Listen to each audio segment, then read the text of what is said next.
And you are watching Turn to the Stars, and today is Tuesday, July 12th, 2016, and the topic of today's show is a book called The Box, written by Laura Fidelia, and I'm going to be introducing her to you in just a couple minutes.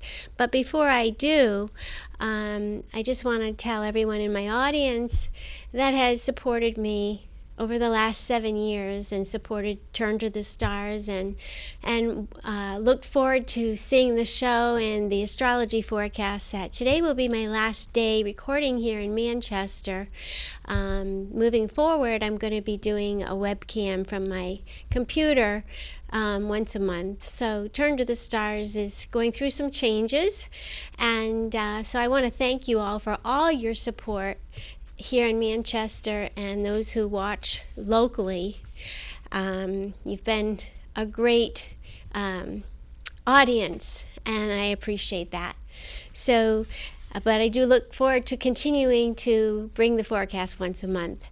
I wanted to also, just before I introduce Laura to you, I want to give you a little bit of a insight into the future week that's coming up, because we are heading toward a full moon.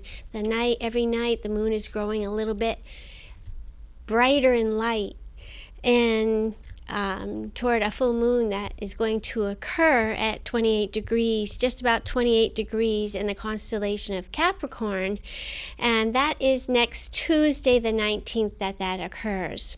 And as you know, full moons do bring those experiences that are present in our life they sort of bring a fullness, and they bring insight to us and awarenesses of things around us in the world, especially the emotional side.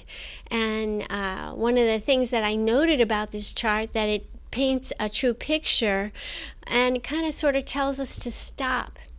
It's because it's in Capricorn, there's a sort of guardedness or responsibility, or there's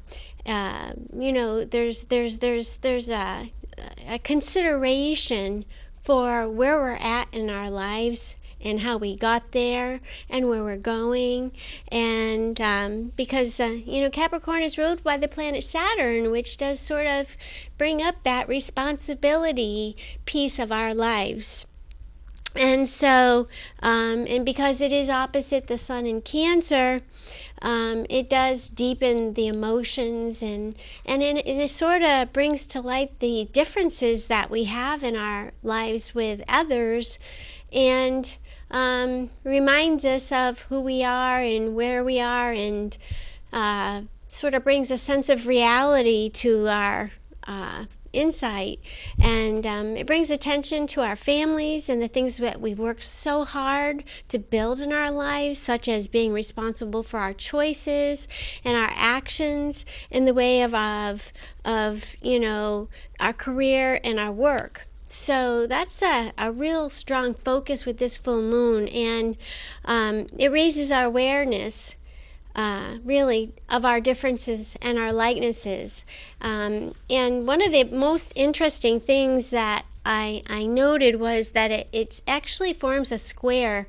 The full moon forms a square to Uranus. So it is bringing people sort of to a place of being concerned or maybe a little scared of change and taking those actions of change.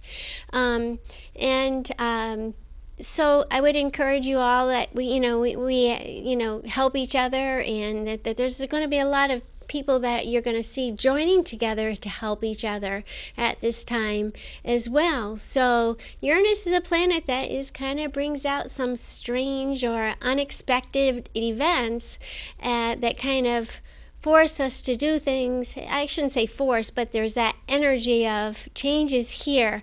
How do we manage it? So one of the things that I wanted to say also is that we should note the positive aspects in the chart, which are between the Sun, Mars, and Chiron, and they are trining each other, which means that there's relief, that there's this emotion. There's a lot of emotion abound, a lot of compassion, a lot of empathy from people around us. And it does remind us to slow down and take care of ourselves, take time to recharge and rest, and that there's also a need to slow down enough so that you can receive wisdom and guidance from your inner light, your inner sustenance, which we all have inside of us, especially if you are, as so many people are, going through some major life transitions. So I wanted to say that piece just to let you know that we are supported as we move through these times. There is lots of support around us. With that said, I want to lead right into introducing my guest today, Laura Fidelia. Hi, Laura. Hi. Thank you for joining me on Turn to the Stars. Thank you so much for having me. I'm really thrilled to have Laura. I met Laura a little while ago through, as most of you know, I've been for 6 years doing holistic fairs, and one of the participants of the fair gave Laura's name to me, and said that she was the author of a very good book called The Box. And as you can see, that picture is behind us. That's actually the cover of her book, and it looks like waves. And yes, it's really colorful. And can you tell us what inspired you to write this book, The Box? Oh gosh, to be honest, the story of The Box's beginnings would be I was driving my girls to the library and was trying to do something nice by letting someone out in front of me in traffic and nearly caused a 3-car accident. And I said to the girls, oh my goodness, that's probably what happened to Pandora. She's just trying to be nice, and all this stuff just, snowballed around her. And I went home and jotted down like a little 6-page story that I thought would be fun to read to the girls as a bedtime story, and then it just grew. She had a lot to say. Okay, so this is Pandora, meaning Pandora's box. We're bringing some mythology into the picture here. Yes. Right. And that little story is it was then the beginning of this book. It was the seed that created this 300 and something page book. Yes. Wow. Yeah. Wow. So, what inspired the title, though? Well, I felt that to name it something like Pandora's Box was just a little too on the nose. Mm-hmm. And it's really, the book itself is really more about the container that we're talking about, that the myth surrounds. And I don't want to give too much away. Right. But the book really revolves around the container more than the myth itself. Okay, so and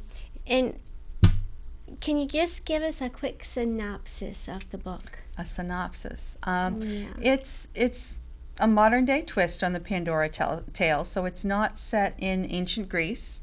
It's set with, I've been told it's a adult version of like a Percy Jackson story, but I haven't read the Percy Jackson stories, so I can't tell you for sure. And it's about Pan, our main character, always wants to do what's right. That's the defining motto of her life. Yes. Is, if you're always doing what's right, then the karma won't come back to you in a bad way.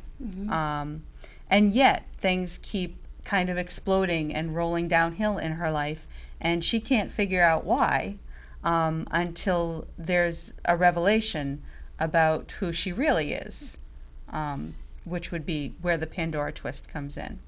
Well, it's interesting because in astrology, we had this conversation before when we were preparing today's show, that when I teach astrology, I always refer to one of the keywords to describe Neptune is Pandora's box. Mm-hmm.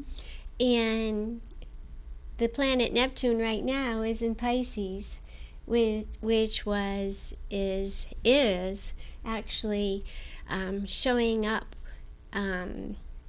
bringing to light people's deepest emotions and feelings and things from that have been building for a long, long time are being brought to light, and somehow resolve little by little is happening. But it's a very slow transit. So, but I thought it interesting when we had the conversation because I use that as one of the keywords to describe Neptune's energy.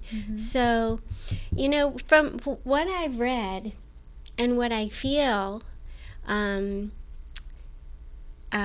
know, in reading your book, I felt that you wrote this to help others, women, and families who are going through major life transformations. Can you explain that piece?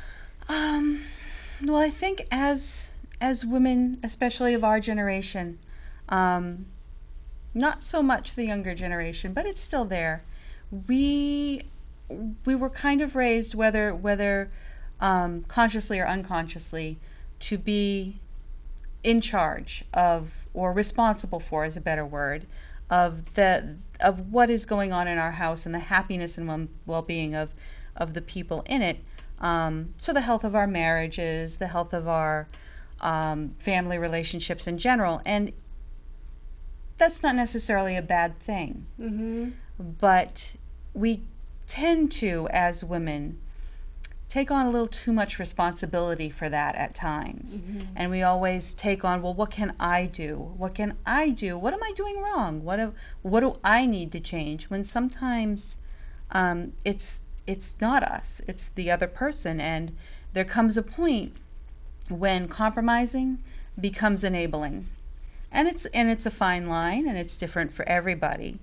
But this book especially helped me to hold up a mirror, a 2020 mirror to my own life, and say, wait a minute, this is not the life that I perceive it to be. This is something completely different, and I need to change that. Right. I think the timing of you being on Turn to the Stars is so perfect with this full moon energy, because Cancer, the sun in Cancer opposite the moon in Capricorn, the full moon that's coming our way, that energy it really talks about exactly what you just described. And I know in reading it, I'm realizing the amount of politics and the how that affects, people very deeply. That is a Capricorn thing, and we see that in the world. So profound. So can you give us an example of one of the major conflicts in the book?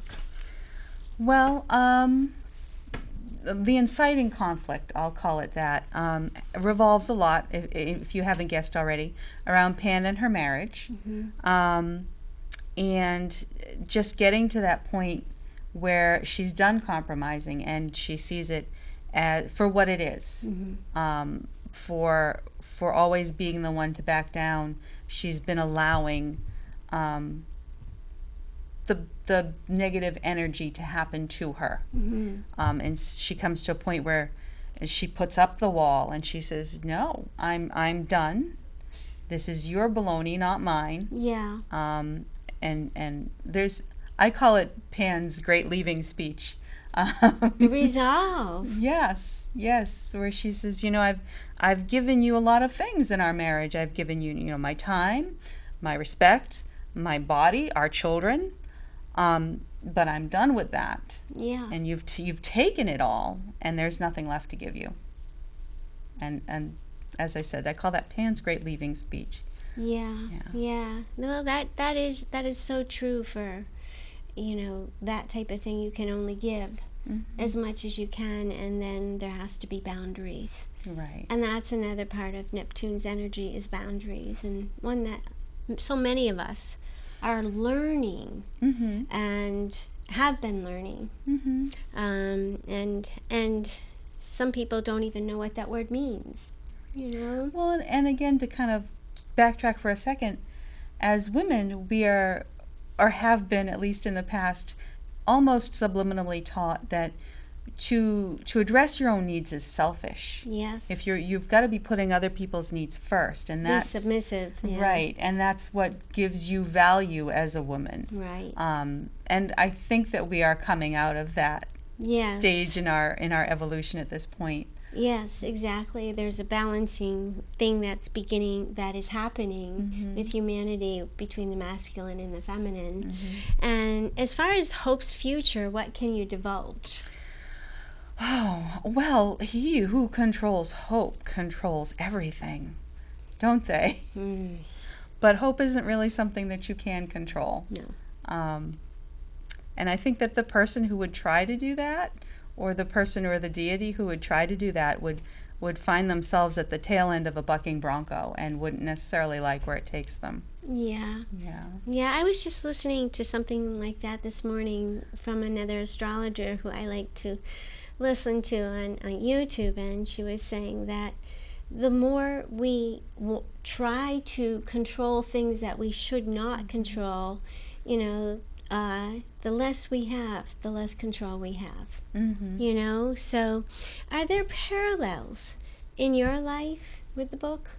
Well, yeah, as I mentioned, I think that the writing of the book forced me to take a 20/20 look at my own life. When you're searching for examples of derogatory conversation, and they come from conversations you've had with significant people in your life who are supposed to be supportive and there for you, it forces you to take a realistic look at the relationship, right? And kind of come out of your own head about it. Yeah.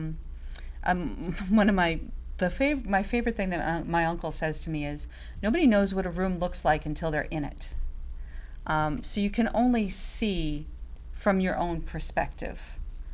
And in a way, this book allowed me to see things from Pan's perspective. And part of what makes a relatable character is when you're sitting there reading the book or watching the movie and you're yelling, "Don't go in that room." Right. Because we can see the whole picture and they can't. Right. And so that's what the book allowed me to do, is take a step back.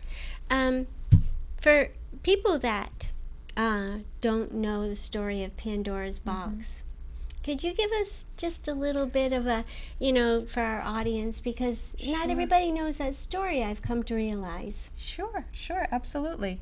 So, the classically accepted tale of Pandora's Box is that she was the wife of Epimetheus, the brother of Prometheus. Lots of people know Prometheus better. He was the giver of fire to man and the creator of mankind in Greek mythology. And she was specifically given as sort of she was the original sleeper cell. Zeus inserted her because he knew that she wouldn't be able to keep her curiosity to herself, and he put her in Epimetheus's house because he knew that that's where the box of miseries was. And she was told over and over again, "Don't touch it." It was put on a high shelf. She in the classic myth, succumbed to the curiosity, and she released all these miseries upon the world, and was only able to close the box when the very last thing was left in it was hope. Well, that always bothered me. What was hope doing in that box with all those horrible, horrible things? And in growing up and doing a little research, I found the pre-Hellenic version of that story before Greece was invaded, Yes. Was that Pandora was the giver of all gifts. That what was originally in Pandora's box was, the knowledge of how to sow and reap, how to weave, how to ferment the grapes, things that were needful for survival at that time and were seen as gifts from the gods. Right. And that was her original function. Mm. And so she's been defamed for quite a few centuries. Yes. And I wanted to retell her story in a way that would resonate with today's society, and proves that she was framed. All these years, poor Pandora's been framed. Yeah, and hope is real. Definitely. Hope is real. Definitely. Hope and faith and relief from our suffering is also real, And so I think that when one of the purposes, one of the reasons I was hoping that you would come on this show, and I'm so glad you did agree to, is I would like if you could tell our audience, what is the message you hope to convey to the world through your book? Well, honestly, I think that the message is that he who controls hope does control the world, because if you can't take away a person's hope, you can't enslave it, and you can try to bury it, but as long as anybody, no matter what their situation is, has that tiny grain of hope and they can hold it safe, within their own box. Yes. Then you haven't defeated them or conquered them or subjugated them. Mm-hmm. And it's our unextinguishable spark. Right. Yeah. I would agree with you on that. Especially during times of difficult, experiences in our life. Mm-hmm. If we didn't have hope, why would we go on? Right. Yes. Exactly. So, everyone, Laura's book, The Box, yeah, is on Amazon. It is. And I have a copy. She gifted me with a copy, and there's a book after it that she also gifted me with. So look for Laura's name is what I think. I don't want to direct anybody to go any direction. It's just that the book does hold a strong message. And I felt the parallel, with the mythological story, with your book, and I thought it was one that I wanted to share with everyone that watches Turn to the Stars, and hopefully other people will watch it as well and hear the message. So I do want to say thank you for your time, for coming on Turn to the Stars today. Thank you so much for having me. Had a great time. You are a fantastic hostess. Oh, thank you. Thank you very much. Thank you. And to everyone who watches Turn to the Stars, I look forward to doing the astrological forecast via my computer and my own microphone in a little different way, but it'll be once a month. And so just big changes all the way around. As I was in church this past Sunday, and the pastor was talking about the changes in the world, and that how important it is for us to allow and accept help, and also to give where we can, and just and to keep hope. Yes. And to keep hope, and so that's a huge message. And so anyway, thank you everyone. Thank you, Laura. Thank you. Thank you for your support of Turn to the Stars here in Manchester, New Hampshire. And thank you to Manchester Public TV Services for all their support over this last 7 years that I've been coming here to record this show. And so take good care, and remember, turn to the stars, and you'll find your answers there. Take good care.